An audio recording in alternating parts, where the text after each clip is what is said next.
Hi guys, my self प्रीति यादव। तो आज की वीडियो में हम समझने वाले हैं मानव नेत्र कैसे कार्य करता है और मानव नेत्र के कौन कौन से पार्ट होते हैं। तो आइए हम देखते हैं मानव नेत्र में कौन कौन से पार्ट क्या क्या कार्य करते हैं। तो आज की वीडियो आपके लिए बहुत फायदेमंद होने वाली है, बने रहिए वीडियो के लास्ट तक। तो आइए देखते हैं मानव नेत्र में कौन कौन से पार्ट होते हैं और उनका क्या क्या कार्य होता है।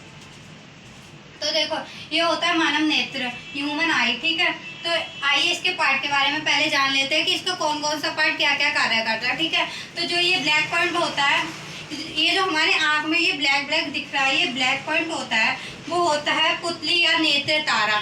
आप इसे चाहे पुतली कहिए चाहे नेत्र तारा कहिए। ठीक है, इसका कार्य होता है प्रकाश की मात्रा को नियंत्रित करता है। तो जो हमारी आंख होती है ना, इसमें जो पुतली होते हैं, इसका कार्य होता है जो हमारी प्रकाश की मात्रा होती है ना, अंदर कितनी मात्रा में जाती है, वो इसको नियंत्रित करती है। आपने कभी देखा होगा जब आप अंधेरे कमरे से, तो देखो जब आप कभी अंधेरे कमरे से प्रकाश की तरफ, लाइट की तरफ, मतलब धूप की तरफ गए होगे, तो आपकी आंख ना एकदम से बंद हो जाते हैं। ये आपने कई बार नोटिस किया होगा। तो इसका मतलब ये है, जो हमारी ये पुतली होते हैं, ये खुद सिकुड़ जाते हैं कि इसे जितनी मात्रा में अंदर प्रकाश भेजना है उतनी ही मात्रा में भेजती है। तो ये पॉइंट क्लियर हो गया। पॉइंट हमारा था ये पुतली या नेत्र तारा। ये पुतली या नेत्र तारा हो गया। इसका कार्य है प्रकाश की मात्रा को नियंत्रित करना। मैंने समझा दिया, जैसे कि आप कभी अंधेरे कमरे से एकदम धूप की तरफ गए होगे तो आपकी आंख जरूर एकदम बंद होगी। तो जो बंद होगी ना, वो हमारी पुतली कार्य करती है, वो एकदम सिकुड़ जाती है।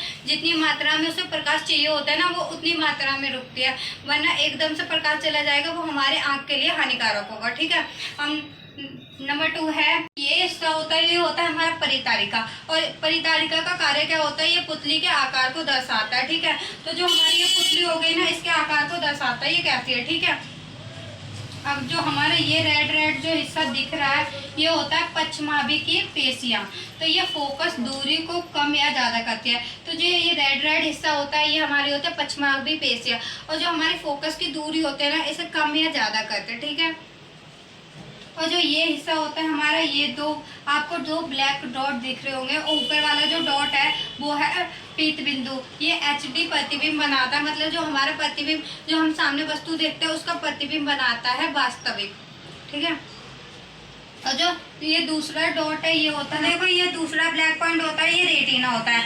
अब रेटिना का कार्य क्या होता है ये समझ लेते हैं। तो रेटिना का कार्य ये होता है, ये वस्तु के प्रतिबिंब को बनाता है और वास्तविक व उल्टा बनाता है। ठीक है, तो जो हमारा रेटिना हो गया, वो वस्तु के प्रतिबिंब को बनाता है। प्रतिबिंब क्या, जो वस्तु की परछाई होती है, बिंब की जो परछाई होती है उसे कहते हैं प्रतिबिंब। ठीक है, क्लियर हो गया। अब ये रेटिना है ना, जो हम वस्तु देखते हैं सामने, आंख के सामने, उसका प्रतिबिंब बनाता है। जब प्रतिबिंब बनता है, जब हमें पता चलता है कि हमारे सामने कौन सी वस्तु है। ठीक है, जैसे आप कभी कुछ देखते हो तो उसके आंख में रेटिना के पास जाके प्रतिबिंब बनता होगा, जब भी आपको पता चलता है हाँ मेरे सामने ये लड़की खड़ी है या कोई खड़ा है। ठीक है, और तो वो वास्तविक व उल्टा बनाता है। ठीक है, वास्तविक और उल्टा। तो शिराओं तथा तंत्रिकाओं की फिल्म जो वस्तु के रूप, रंग, आकार को बताती है। तो देखो वो ये जो हो गया, इसका कार्य ये हो गया, जो हमें वस्तु के प्रतिबिंब के बारे में बताता है, वो कैसा है, उसका आकार कैसा है, उसका कलर कैसा है। ठीक है, और इसमें दो कोशिकाएं होती है, शंकु कोशिका, क्षर कोशिका। तो रेटिना में दो कोशिकाएं होती है, कोशिका नंबर 1 शंकु और क्षर।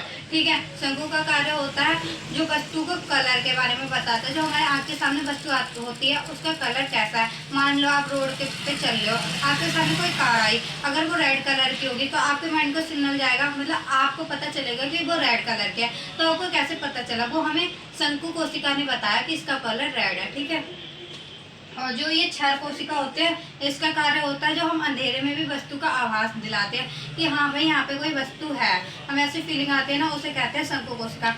वो उसका कार्य, शंकु कोशिका का कार्य ये होता है। ठीक है, तो हम आते हैं यहाँ पे, तो इसे कहते हैं अंधबिंदु, अंधबिंदु या दृढ़ तंत्रिका। तो यहाँ पर प्रकाश का कोई प्रभाव नहीं पड़ता, कितने भी मात्रा में आए कितने भी मात्रा में नहीं आए, यहाँ पे प्रकाश का कोई प्रभाव नहीं पड़ता। और ये हो गया, ये जो हमारा हिस्सा होता है, इसमें एक जल भरा होता है, उसे कहते हैं कांजाभ जल। ठीक है, और जो हमारे आँख का व्यास होता है वो 2.3 सेंटीमीटर होता है। ये जो ये ना, ये हिस्सा, ये लेंस है, इसे कहते हैं लेंस या अभिनेत्र लेंस। ठीक है, तो ये होता है उत्तर लेंस। तो उत्तर लेंस ऐसे ही तो होता है, बीच में से मोटा, ऊपर और नीचे से पतला। ठीक है, तो ये होता है मानव लेंस या अभिनेत्र लेंस। ठीक है, लेंस। उत्तर लेंस के पदार्थ का अपवर्तनांक 1.44 होता है। ठीक है, तो इसका जो अपवर्तनांक होता है ना वो 1.44 होता है। ठीक है, आई होप ये लेंस आपको समझ में आया होगा।